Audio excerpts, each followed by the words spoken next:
মাত্র 200 গ্রাম বেসন আর বাড়িতে থাকা কিছু উপকরণ দিয়ে একদম সহজ পদ্ধতিতে বাড়িতেই বানিয়ে ফেললাম ঝাল ঝাল মুচমুচে ঝাল ঝুড়ি। নমস্কার বন্ধুরা, আমি সাবিত্রী। ভিল স্টোরি চ্যানেলে সবাইকে স্বাগত জানিয়ে নতুন একটা রান্না নিয়ে আবার হাজির হয়ে গেলাম। আর আজ আমি আপনাদের সাথে শেয়ার করব ঝাল ঝুড়ি। অনেকে আবার এটাকে মোটা ঝুড়িও বলে থাকেন। আর এই ঝুড়িটা খেতে কিন্তু বেশ ভালো লাগে, মুড়ির সাথেও খেতে পারেন, এমনিও খাওয়া যায়। আর এটা এই শীতের সময় যখন খুশি, বিশেষ করে তো সন্ধ্যের সময় চায়ের সাথে দারুণ লাগবে। তো আপনারা শুরু থেকে শেষ অবধি ভিডিওটা দেখুন, একদম অল্প সময়ের মধ্যে এবং কম উপকরণে বানিয়ে দেখাবো। আশা করছি আপনাদের ভালো লাগবে। তো চলুন আমার রান্নাঘরে।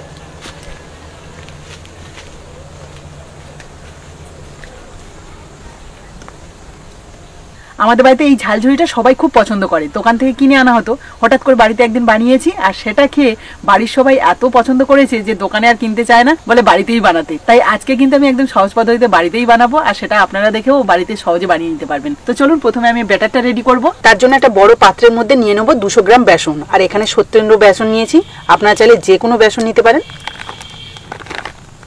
এবার আমি এই বেসনের মধ্যে দেবো চিলি ফ্লেক্স। আর এই চিলি ফ্লেক্সটা দেওয়ার জন্য কিন্তু এই ঝাল ঝুড়ি বা মোটা ঝুড়িটা খেতে বেশি ভালো লাগে। আর এই চিলি ফ্লেক্সটা কিন্তু আমি বাড়িতে তৈরি করেছি, মানে শুকনো কড়াইতে হালকা করে একটু গরম করে নিয়ে এই লঙ্কাগুলো তারপর সেটাকে গুঁড়ো করে নিয়েছি। আর গুঁড়োটা কিন্তু এইভাবেই রাখতে হবে, মানে একটু দানা দানা থাকবে। দিয়ে দিচ্ছি 1 চামচ স্বাদ মতো নুন, অল্প একটু হলুদ গুঁড়ো, হাফ চামচ লঙ্কার গুঁড়ো, আর দিয়ে দিচ্ছি একটা ছোট চামচের 3 ভাগের 1 ভাগ হিং। আর এই হিংটা দিলেই কিন্তু ঝুড়িগুলো দারুণ টেস্ট হয়, একদম পারফেক্ট দোকানের মতো। সমস্ত শুকনো উপকরণগুলো ভালো করে মিশিয়ে নিই। আর এটা এতটাই মুখরোচক, একসাথে কিন্তু অনেকটাই বানাতে হবে, তাহলে বেশ জমিয়ে খাওয়া যাবে। শুকনো উপকরণগুলো মেশানোর পর দিয়ে দিচ্ছি কিছুটা জল। একটা থকথকে ব্যাটার রেডি করে নেব। একেবারে কিন্তু বেশি জল দিতে যাবেন না, তাহলে কিন্তু অনেকটা পাতলাও হয়ে যেতে পারে, তখন আর কিছু করার থাকবে না। মানে সব যে উপকরণগুলো মাপের দেওয়া রয়েছে তখন কম বেশি হয়ে যেতে পারে।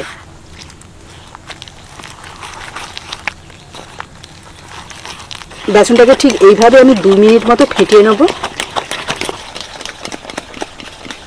এই ঝালঝুড়িটা কিন্তু কোনো রকম ঝামেলা ছাড়াই রান্না করা, শুধু বেসন আর কয়েকটা ঘরে থাকা উপকরণ দিয়েই বানাচ্ছি, যেটা প্রত্যেকের বাড়িতেই থাকে। তো দেখুন ভালোভাবে ফেটিয়ে নিয়েছি। আর থিকনেসটা একটু আপনাদের দেখিয়ে দিই। এই যে আমি এরকমই রেখেছি, একদম থকথকে একটা ব্যাটার, নিশ্চয়ই দেখে বুঝতে পারছেন। ব্যাটারটাকে সাইডে রাখলাম। এবার ঝালঝুড়িগুলো ভাজার জন্য উনুন ধরিয়ে একটা কড়াই বসিয়ে দিলাম। কড়াই গরম হয়ে গেছে, দিয়ে দিচ্ছি কিছুটা সাদা তেল। ভাজার জন্য কড়াইতে যে তেলটা দিয়েছি সেটা হালকা গরম হয়ে গেছে। এবার এই গরম তেলটা আমি যে ব্যাটারটা রেডি করেছি তার মধ্যে দেব। এই যে হাফ চামচ মতো এটাই এই ব্যাটারের মধ্যে দিয়ে দেবো।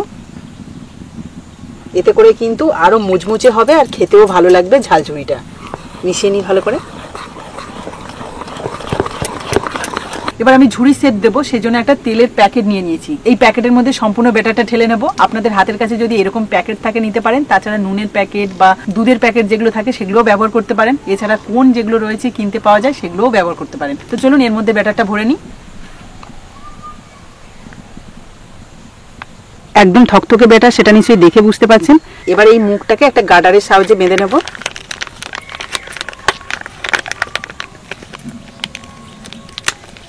নিচের দিকে আমি একটা কোণ কেটে নিয়েছি যেখান থেকে ব্যাটারটা বেরোবে। আর এখানে কিন্তু একটু মোটা করেই কেটেছি, যেহেতু মোটা ঝুড়ি বলেছি তার জন্যই। তেল তো কড়াইতে আগে থেকে গরম হয়ে গেছে। এবার আমি এইভাবে হালকা করে চাপ দেব।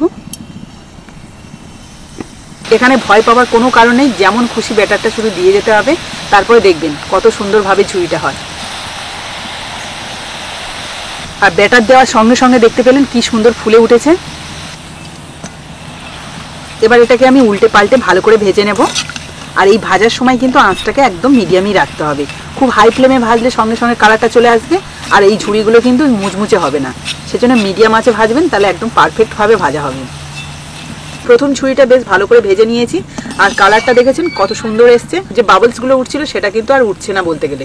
তো এই সময় বুঝতে হবে যে ঝুড়িটা ভাজা হয়ে গেছে। এবার আমি তুলে নিচ্ছি। আর ঝুড়িটা তোলার সঙ্গে সঙ্গে দেখুন এর গায়ে কিন্তু একটুও তেল লেগে নেই, কত সুন্দরভাবে ভাজা হয়েছে সেটা নিশ্চয়ই দেখেও বুঝতে পারছেন।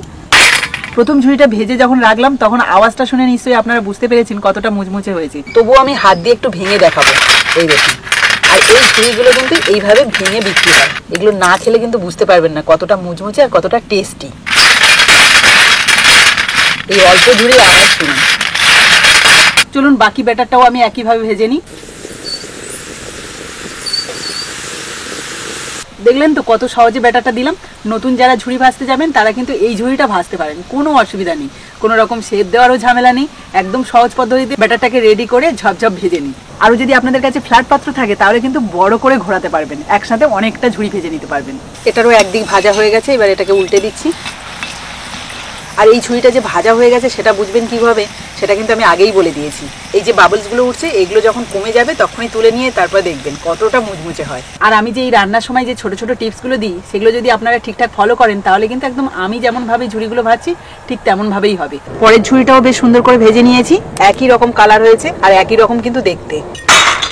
ঝুড়িটা একটু জোরে ফেলেছি তাতেই কিন্তু অর্ধেকটা ভেঙে গেছে, মানে কতটা মুচমুচে হয়েছে ভাবুন।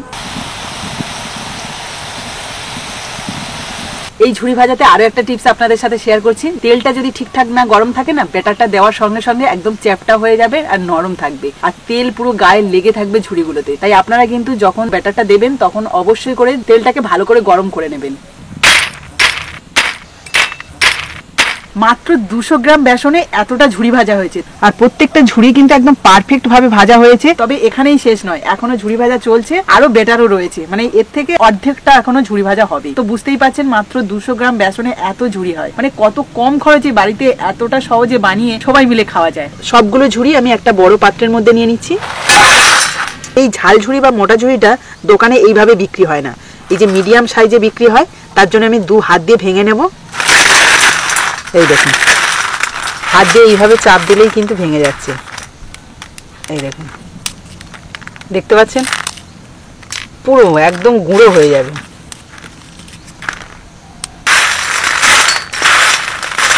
আওয়াজ তো আপনারা শুনলেন কতটা মুচমুচে হয়েছে, বুঝতেও পেরেছেন। তবুও আমি এক টুকরো নিয়ে খেয়ে বলছি এটা কতটা মুচমুচে।